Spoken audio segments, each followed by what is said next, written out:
Oh, okay, I think it's already recording. Great. All right, so in this last section of chapter 2, let's make 100% sure. Yep. All right, so in this last section of chapter 2, we look at quadratic equations, right? So we've done everything we possibly can with linear equations.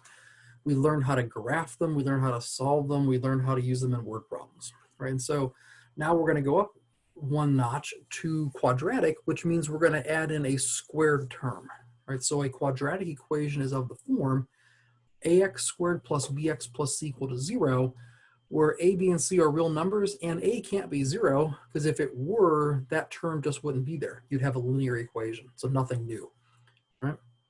What we're going to do is go through a few main methods used to solve quadratic equations. First one will rely on factoring.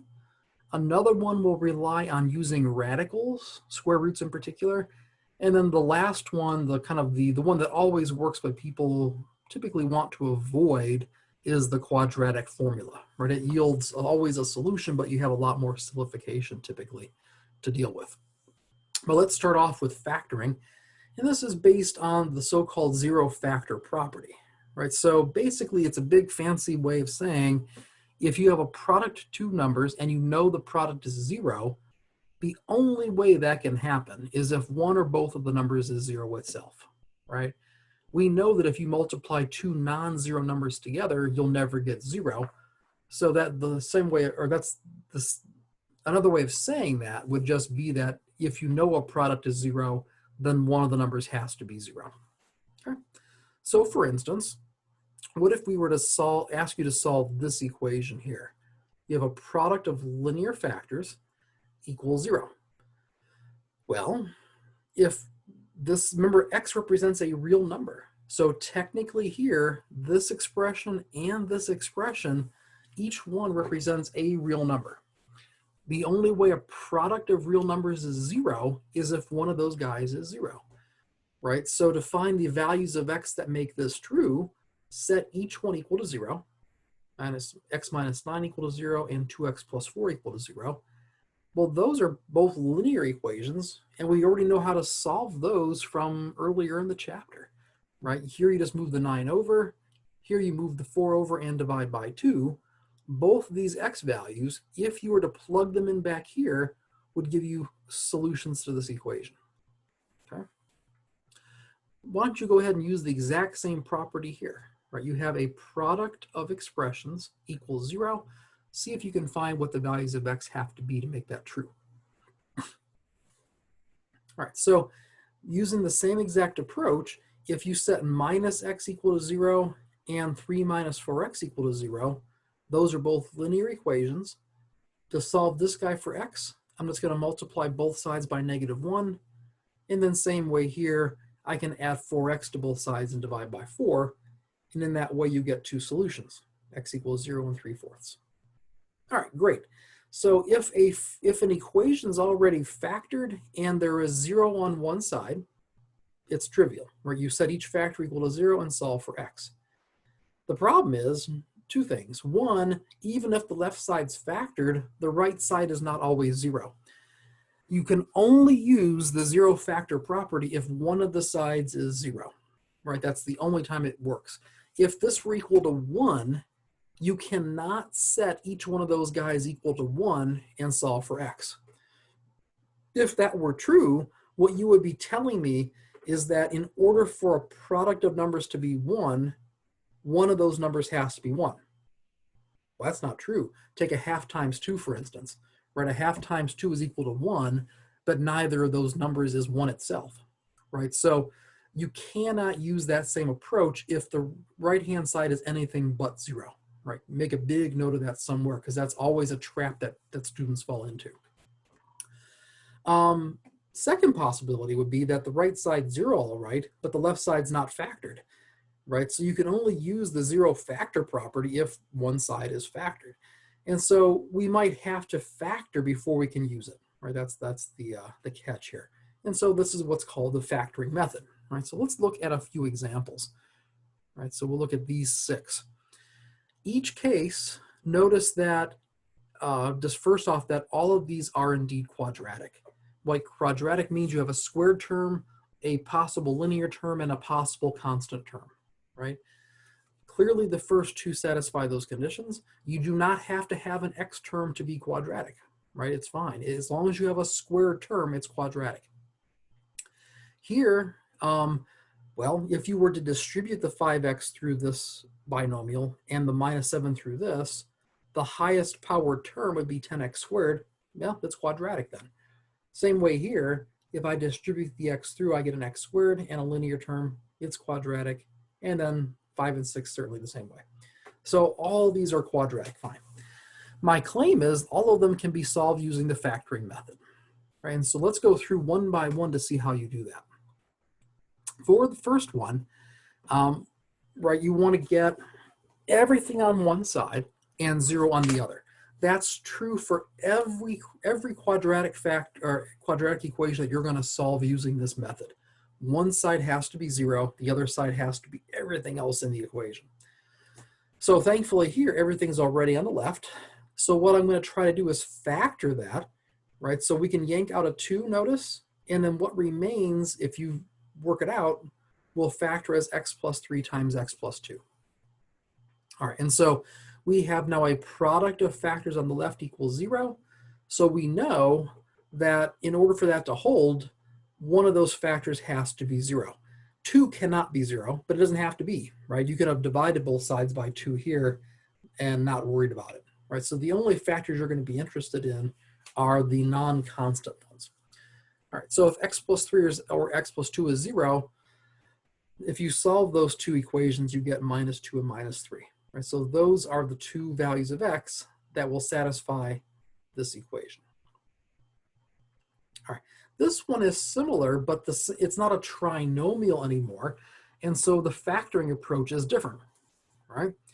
In fact, here we can first yank out a 6, right? So I do that. So go from here, I factor out a GCF of 6, but note what we have here now is a difference of squares. Remember that from the first chapter? And so we're going to factor it as x minus 2 and x plus 2. That's what I do here. Right. Again, now you have, just like in the first example, if we have a product equaling 0, that means that one of those factors has to be 0. Well, the only two values that make these factors equal to 0 are 2 and -2. And so those are your solutions of that equation. All right. Number 3, let's look at this guy. Everything is on the left side, 0 on the right, so that's good. But it looks different still because we have 2 binomials and multiplied by various things. So how on earth do you solve this one? By factoring. Well, remember, a greatest common factor need not be a number, right? It can actually be a quantity. And so here, notice that in this left-hand side expression, the 2x plus 3 is the same in both of those pieces. And so it's a common factor. I could yank out that common factor in front, and what I'm left with would then be 5x minus 7. Right? So you factor out a GCF of that expression to get this in factored form. Might seem weird, but that's the result of how you technically are taught to factor trinomials without having to use brute force. All right. In any case, now you have a product of factors equaling 0. Set each one equal to 0 and solve for x by the 0 factor property, and you get -3/2 and 7/5. All right. Equation 4 is this guy. And this is what I wanted to alert you to earlier, right? You'll say, the left-hand side's factored. Great. Set each factor equal to 4 and solve. No, you don't want to do that. Right? What you have to first do is get 0 on one side by itself. And so what that necessitates you doing is distributing the x through. That's what I do here. Subtract the 4 from both sides. And now you have the equation in the correct form. 0's on one side, the quadratic expression is on the other. It's at this point that you want to attempt to factor. And you can factor this one, as it turns out. It's x plus 4 times x minus 1. Right? And so the original equation here, having gone through this simplification, is equivalent to this guy. Set each factor equal to 0 and solve for x to get -4 and 1. For the fifth one, remember this was the fifth equation, same idea, right? You cannot solve this in this form. You have to bring everything to one side. Typically, the side you bring it to is so that the coefficient of x squared is positive. That's just easier to factor, right? So I'm going to bring everything to the left, like I do here, and I'm going to factor this trinomial. Again, this one's a little bit worse because the coefficient's not 1, but it does factor. And then you set each factor equal to 0 to get these two solutions. And the final one that we want to talk about is 12x equal to 15x squared, right? Now, the temptation here is to divide both sides by x. And you cannot do that because the reason is you're assuming that x is not 0, right? If you look at the equation, if x were 0, that satisfies the equation. So a solution right off the bat is x equal to 0. If you divide both sides by x, you're going to get 12 equals 15x. You're going to lose that solution altogether, right? And so you daren't divide by x, right? What you want to do is take everything to the right side so the coefficient of x squared is positive, yank out the greatest common factor on that side, namely a 3x, and then now you have a product of linear factors equal to 0, set each one equal to 0 and solve for x to get 0 and 4/5. All right, so that shows a lot of the different possible combinations you can get, right? And they all use the same technique technically, but the way you get at it is slightly different for each one. For your turn 2, go ahead and try these. They're basically the same structure as the ones we just solved above, different numbers and slightly different kind of arrangement. I won't walk through them per se, but I will actually pause briefly, then show them on the screen so you can pause the video and check your work.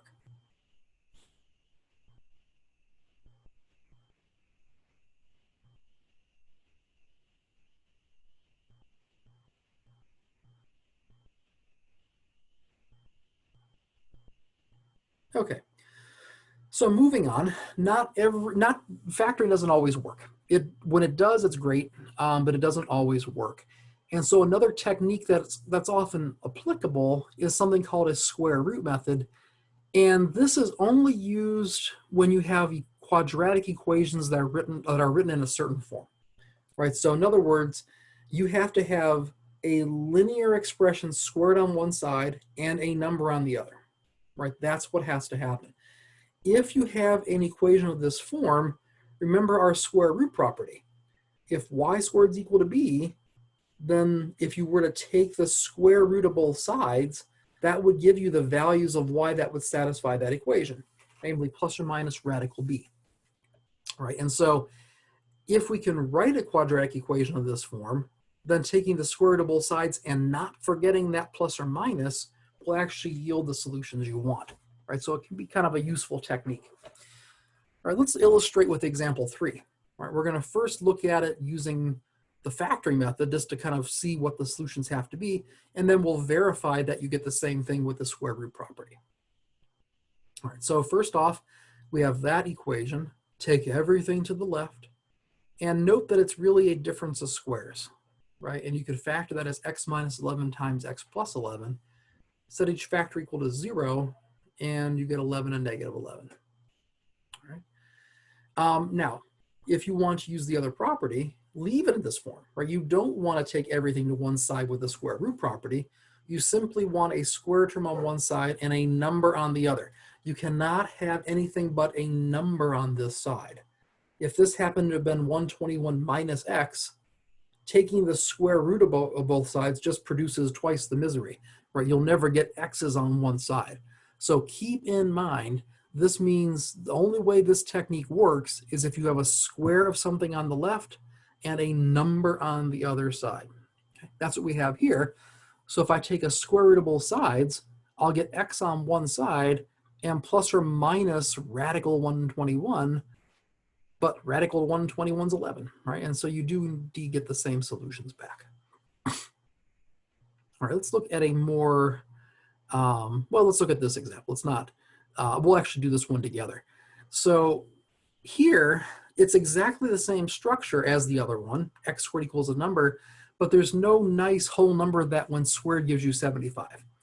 And so the downside of some of this is you have to be able to manipulate radicals to be able to get a nice simplified answer to some of these. And that's what happens here. So if I take the square root of both sides, I do indeed have my two solutions, radical plus or minus radical 75. But you don't want to leave it like that, right? You want to yank out everything you possibly can. And so what we do then to realize that is to write 75 as 25 times 3, and then yank out that 25 as a 5. Remember, radical of a product is the product of radicals. That's what enables that to happen. And so this is what I'm shooting for. That is the simplified version of the solutions of this equation. All right. Now, similarly, or slightly more general, but again, along the same lines, is this guy, right? We no longer just have x on one side. Now we have a linear expression on x, but it's the same structure. It's a linear expression squared as a number. So you do the same thing. You take the square root of both sides. Don't forget to put the plus or minus on the side where the constant reigns. Okay? You don't need it on both sides. Just put it on the side where there's the constant. Simplify both sides, right? So you'll always get just the radicand or the thing being squared on this side. And simplify this guy. Here it's 9, right? So that's nicer. And to solve for x, you subtract 4 from both sides.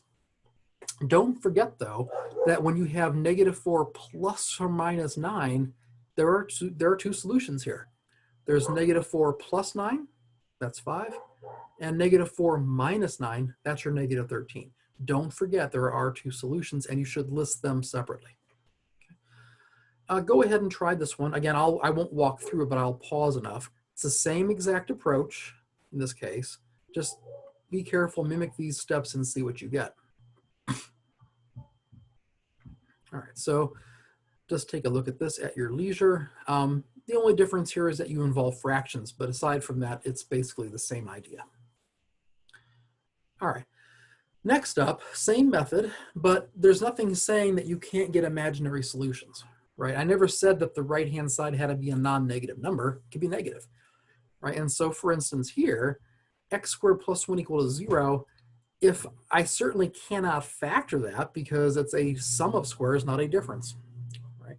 And so what I want to do, I can write it as something squared equal to a number, right? Just by subtracting 1 from both sides.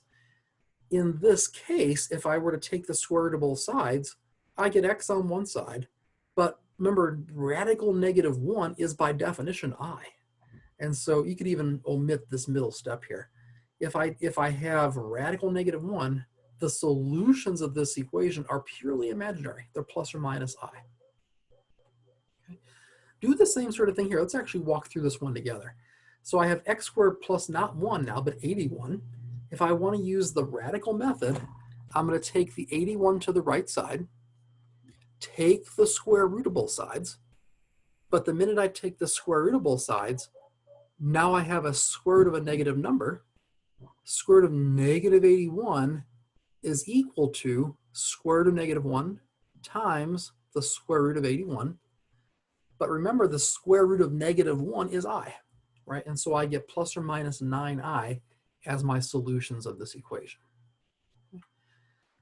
The only difference here, same sort of idea. If you compare these structurally, you have a linear expression squared in both, plus a number equal to 0. I'm going to apply the exact same technique. There's only going to be one extra step, right? And so here, I'm going to subtract the 16. I'm going to take the square root, and I'm going to simplify the right side like I did in the previous example. But the last thing I need to do is solve for x, which means I have to add that 1 to both sides, right? That's the only extra step that's involved here. All right. Go ahead and try these two. Again, these are basically the same that we just did. I'll pause on the solutions just so you can check yourself in a moment.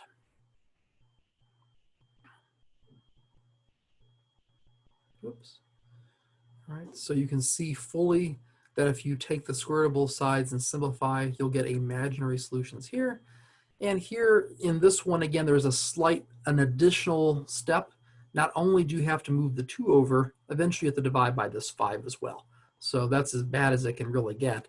You have to simplify some little things with the radicals here. But by and large, they're basically the same structure of solution. All right. The last technique that we talk about is something called the quadratic formula, right? So the question is, well, what happens if neither factoring nor the square root method work, right? There has to be something we can do, and there is. In fact, this formula will always work no matter what coefficients of A, B, and C that you have. But you don't want to resort to it because the simplification can be an arithmetic nightmare, right? Not always, but it can be. And so what you want to do here, let's take a look. We have this equation, it does not factor, but let's actually identify this with the standard form of ax squared plus bx plus c equal to 0, right? There we'll have the a is 3, b is 5, and c is 2, right? So here, you don't really have to go through all of this. This is really here for anyone who's interested in where this formula comes from, right? It just is not conjured to cause you agony. It actually arises from a method called completing the square, right? And so I'm not going to go through this. Just read through it if you're interested.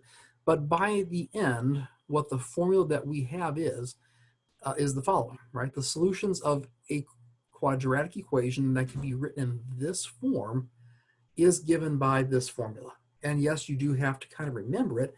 The exams are online and you can use your book, so technically you don't have to memorize it, and they're built into calculators too, right? So there's no great reason to do that, but at least having known where it came from and knowing that it applies is important. All right, so just kind of an easy illustration. If I have this equation, right, the thing is, you have got to write any equation that you use the quadratic formula on, you have to make sure the equation is first written in standard form before you identify the coefficients, right? And so here, if I happen to have had these two terms equal to 6, then what I would have wanted to do is we yank the 6 to the left and identified the coefficients A, B, and C then. But it's already here. Right, so let's identify A to be 1, B to be -5, and C to be -6. Right? If you, with those identifications, you literally just clunk them into this formula directly to get this expression, and then you just simplify that using the order of operations. Right, so that goes back to the very first section that we talked about in that case. All right, and if you do it, you get 6 and -1. We could have gotten that by factoring, mind you, in this particular case. So I just wanted to make sure that we looked at an example where you could have technically factored and got the solutions just so that you can see that the formula does indeed work. Not a proof, right? The proof is here. But if you want some sort of satisfaction that it's going to work, there you go. All right. This final example is here basically for recognition purposes, right? So you want to be able to eventually practice this enough so that you know what technique is the most efficient. It's going to cause the least heartburn to solve something, to solve a quadratic equation. And so here, let's look at them. Notice that this guy is missing an x term. The minute it's missing an x term, the square root method is the way to go, right? We can take the 24 over to the right side, divide by 5, and take the square root. Right? So that is your key to know when to use the radical method. If there is no linear x term, use it. On this guy, I have to bring, in fact, both of these, I need to bring everything to one side. And the side I'm going to bring everything to is the one where the x squared term has a positive coefficient. So in both cases, I'll pull everything to the left. For this guy, in both of these, the radical method fails because you have a linear x term, right? So if that guy exists, it's not going to work ever, so don't try it. All right, if you were to try to factor the left side here, you won't get anywhere, right? So it does not factor. And so you have no choice. You're backed into a corner with this one. You have to use the quadratic formula. Okay? And I'll let you go through and verify that if you plug in 2 for A, 5 for B, and 4 for C in this formula here, you do indeed get this. All right. In this last one, if you bring everything to the left side, yank out the 4 first, notice that what remains here is factorable easily, right? So there's no reason to go through the agony of the quadratic formula. You can just use the zero factor property to get your solutions there. Right, so the more you do these, the more you kind of get a feel for what method you ought to use. But it's always good to ask yourself to begin with, can you make it easier than just using the quadratic formula? All right, and then here, take a look at these, and then I will make a few comments, not full solutions afterwards, but I'll make a few comments afterwards. So pause it here, try them, and then listen to my comments. All right, so let's take a look at these. You want to identify the most efficient method for solving these guys. So for this one, I noticed that there's no constant term. So I know I could yank an x out, and I can also yank out a 12 as it turns out. But the ability to pull an x out will automatically render that as a product of linear factors. So factoring is definitely the way to go here. And if I do that, I get 0 and 3/2. For part 2, notice you have a linear expression squared equals a number. Then that's a prime form to use the radical method.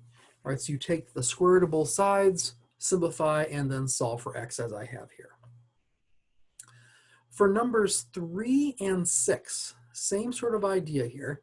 You do not want to deal with decimals, and you don't want to deal with fractions. And so what you want to first do in both of these cases is get rid of the decimals by multiplying both sides by 100. Right? You want to look at the number of non-zero decimal places, right, that you have to consider to move the decimal point all the way to the end. And so here I need to move it 2 places to the right to get rid of it.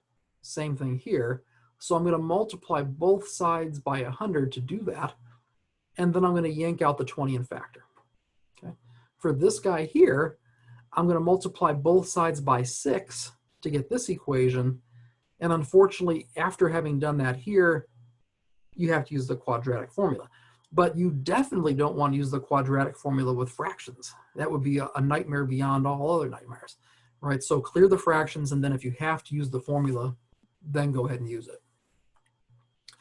All right, number 4 here, you can't factor it. There's an x term, so the radical method fails, and so you have to use the quadratic formula here.